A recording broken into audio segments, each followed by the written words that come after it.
All right, everybody, welcome to the Peptide Masterclass. This is session 1, and this is our debut on the Peptide Masterclass for gut health. Cade, any announcements before we dive in? Biggest announcement, we're going to be doing this. This is our Peptide Masterclass, and this is a reoccurring class every month, the second Friday of every month. Great. Awesome. All right. We'll kick it off. So, Dan, as you know, the place we always start, there's this methodology we put together at Go Wellness is called the 3-4-5 method.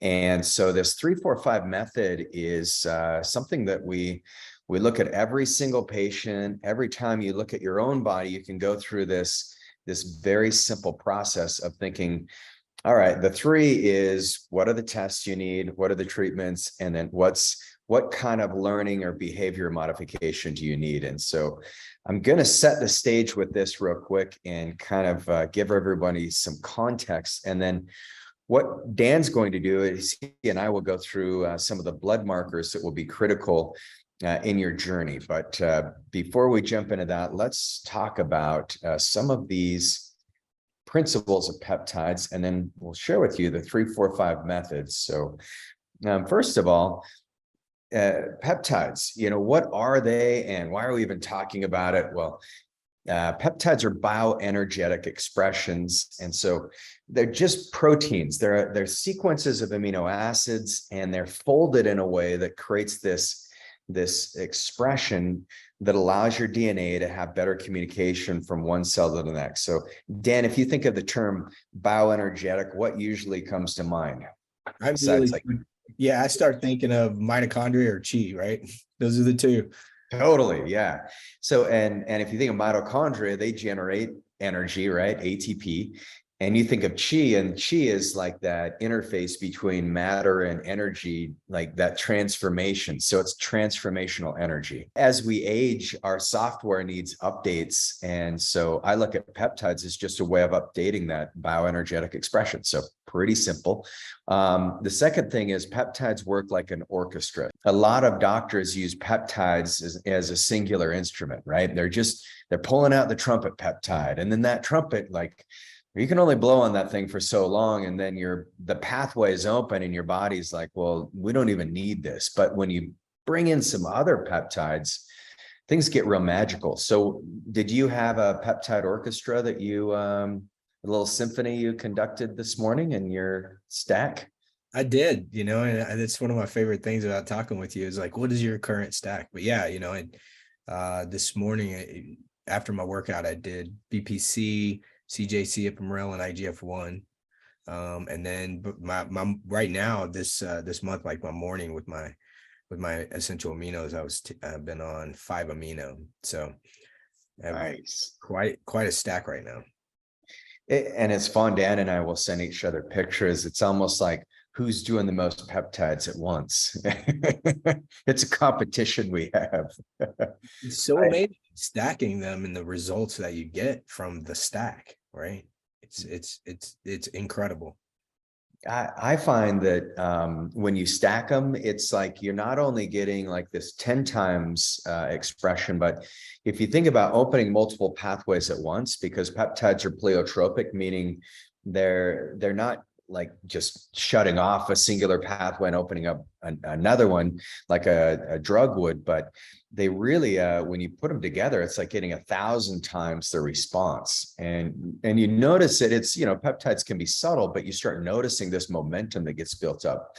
My stack this morning, ARA 290, I had CJC 1295, epamorelin, I did gonadorelin, and thymosin beta 4 and BPC 157. And it's just like, man, I'm working out really hard right now. I've lost about 5 pounds of fat in the last 30 days. And so I've been changing my exercise workout and snowboarding a lot. That helps too. And the peptide structure, I don't wake up sore. I feel really energized. And I'm doing Selenk as well. And I feel calm and supercharged. And so that's the orchestra that we're going to show you in these master classes, how you can create your own orchestra every day. So the way we look at it, and there's a book called Essentialism, is think about the essential pathways that lead to a residual outcome. So it's not just you're taking a peptide to get a result that day, what we're looking at is a long-term result that sticks with you.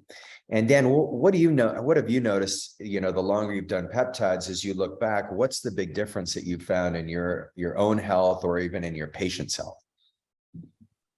I'd say, from my own personal experiences, it's like I started off with that single approach, and it was like more of like an experimentation. Like, I want to see what this does. And I think the biggest thing I've noticed was the orchestra, and then it kind of made sense. It was like, well, first of all, these things don't work in a closed environment by themselves in our body.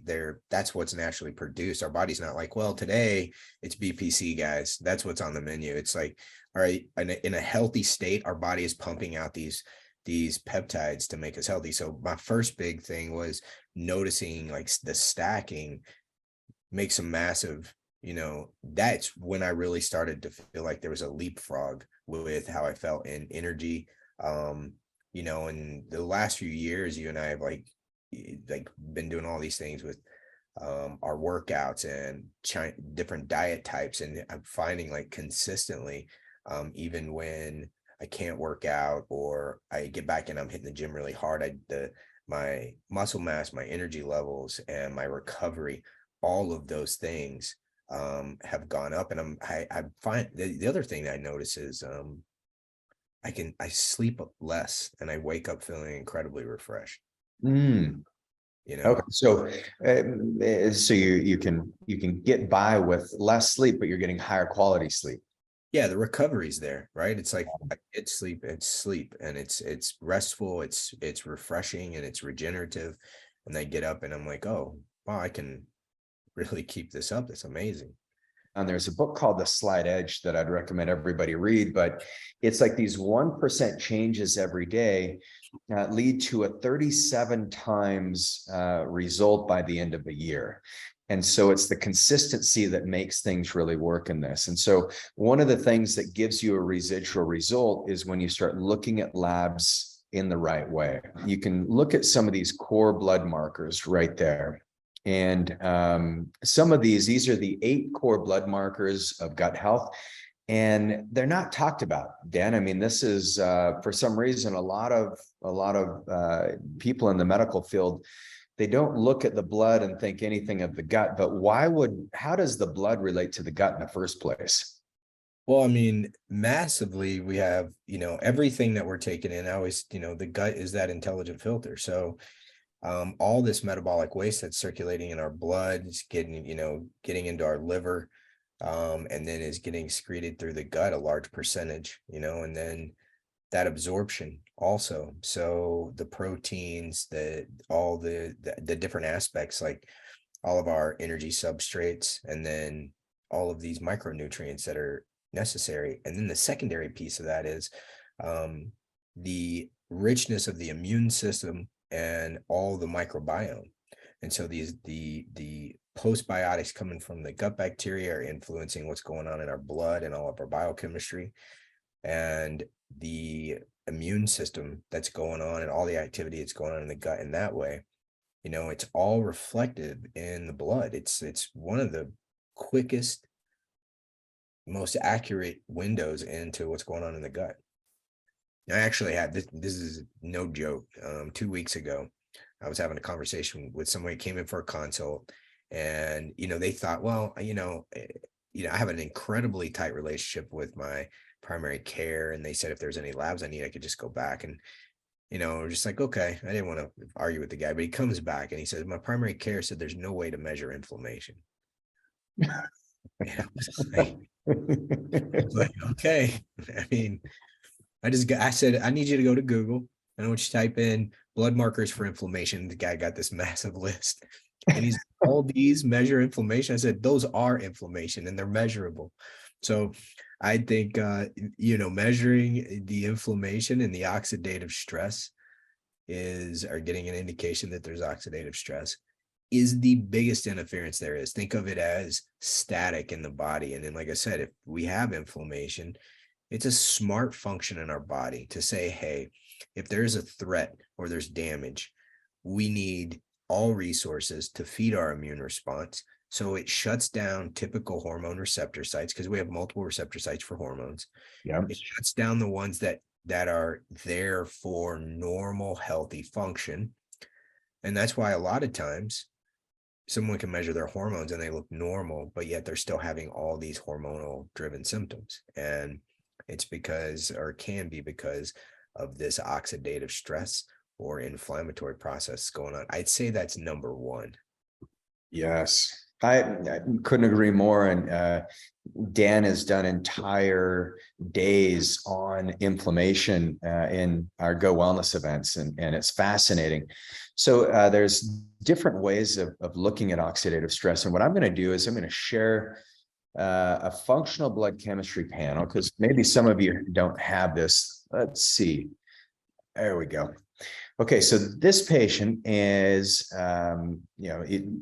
he had long COVID. It wasn't getting over the infection, lots of stress. You can see from an inflammatory area. We'll give you guys some high level inflammatory markers. If your hemoglobin A1C is elevated, your glucose is elevated, your insulin, you're going to have inflammation. Anytime blood sugar drops or spikes, that's one of the most dangerous types of inflammation, because it's damaging your arterial lining.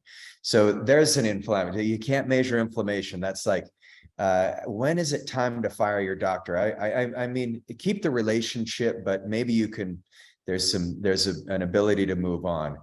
Inflammatory marker, you're going to see inflammation in the kidneys if the blood urea nitrogen is too high. That can be kidney damage there. Dan mentioned the anion gap. I call it the anion gap, but I am from Idaho, so everything I pronounce is not to be taken seriously. But the anion gap, how many of your patients do you see this particular marker elevated in? I'd say 95%. Yeah, I would say the same. And even people who are very healthy, fit, they eat really well, it's a very challenging marker to get balanced, because I see it as a relationship between stress and, these can be subconscious drivers, the subconscious stress. And it's also the interface between digestion. So it's stress, do you have too much aldosterone secretion from your adrenal glands? Is your blood pressure not totally regulated? Are the electrolytes not moving? But the anion gap is also a big kind of, I look at this, and Danik, I'd love to hear your perspective, but I look at the anion gap as, this is the 10-year inflammatory issues that are coming down the pipeline if we don't get this marker lower. And so even getting at one point closer to functional actually it eliminates a lot of the risk in the future for cardiovascular events. Yeah, massively. And I think, when we're looking at, what does this indicate? It has to do with positive and negative ions, total antioxidant status. And what's crazy is if you just think in terms of pH, pH is the main thing that drives movement from the vascular tissue into our organ systems and then back. And so if this is off, that means systemic pH is struggling to maintain. So in these deeper tissues, because you're not going to alter, overall pH within the blood, you're just having more accumulation of acids. And those are destructive, but they also interfere how all things move. And that right there, massive indicators of long-term issues, because things can't get to where they're going. And, it doesn't matter what we're throwing at somebody. If we're not taking care of the ability for things to infiltrate our tissue and give our cells what they need, we're going to have some big problems. Yeah, and this is where, we have a mantra, we say, anything worth doing is worth doing well. And so, and we just like to fix things once, and why keep fixing things over and over again? And so, he would have been on a handful of medications for the rest of his life and not fixed anything. And so that's the cool thing about the medicine that we practice, is it actually helps people move towards unreasonable health, where they actually are thriving, and their next 10 years becomes their best 10 years, because they've removed these interferences. We built up the deficiencies. What micronutrients are necessary for immune regulation, so you can start to give the immune system a little bit of a break. and start to support the process. I always think it's like a house on fire, and you can't rebuild a house that's on fire without putting out the fire first. And so if you don't have essential nutrients, it is impossible for your body to work the way it's supposed to efficiently without oxidative stress and inflammation. And, you think of the 9 essential amino acids. These are the ones that our bodies need, and we can't make it internally unless you start breaking down muscle fibers, which a lot of people, they don't realize when we get deficient in these nutrients, our body starts feeding off of itself. And ideally, it's feeding off fat tissue. But a lot of people, like in this particular individual's case, his muscle mass started to get depleted because his body was in such a catabolic state or a stressed out state. So yeah, the essentials they're called essentials for a reason.